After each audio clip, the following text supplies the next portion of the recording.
আরবি শাবান মাসের ১৪ তারিখ দিবাগত রাতকে বলা হয় শবে বরাত। শবে বরাত কথাটি ফার্সি থেকে এসেছে। শব মানে রাত, বরাত মানে মুক্তি। শবে বরাত অর্থ মুক্তির রাত। শবে বরাতের আরবি হলো লাইলাতুল বারাত। হাদিস শরীফে যাকে নিসফ শাবান বা শাবান মাসের মধ্য দিবসের রজনী বলা হয়েছে। ভারতীয় উপমহাদেশ, পারস্য সহ পৃথিবীর অনেক দেশের ফার্সি, উর্দু, বাংলা, হিন্দি সহ নানা ভাষায় যা শবে বরাত নামে অধিক পরিচিত। কোরআনুল কারিমে এসেছে হামিম, শপথ উজ্জ্বল কিতাবের, নিশ্চয়ই আমি তা নাজিল করেছি এক বরকতময় রাতে, নিশ্চয়ই আমি ছিলাম সতর্ককারী, যাতে সব গুরুত্বপূর্ণ বিষয় নির্ধারিত হয়। এই নির্দেশ আমার তরফ থেকে, নিশ্চয়ই আমি দূত পাঠিয়ে থাকি। সূরা দুখান আয়াত ১ থেকে ৫।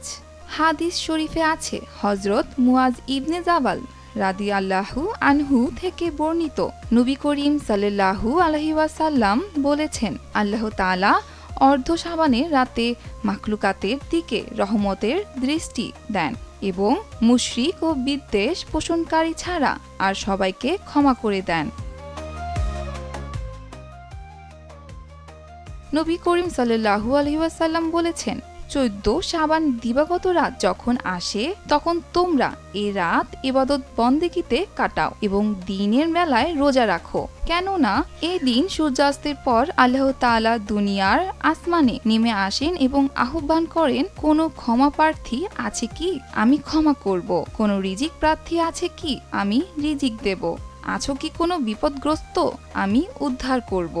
এভাবে ভোর পর্যন্ত আল্লাহ মানুষের বিভিন্ন প্রয়োজনের কথা উল্লেখ করে আহ্বান করতে থাকেন। ইবনে মাজাহ ১৩৮৪।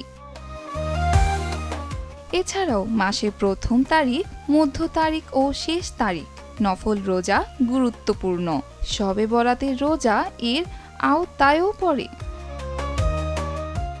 ফারজানা হালিমা, ভোরের কাগজ।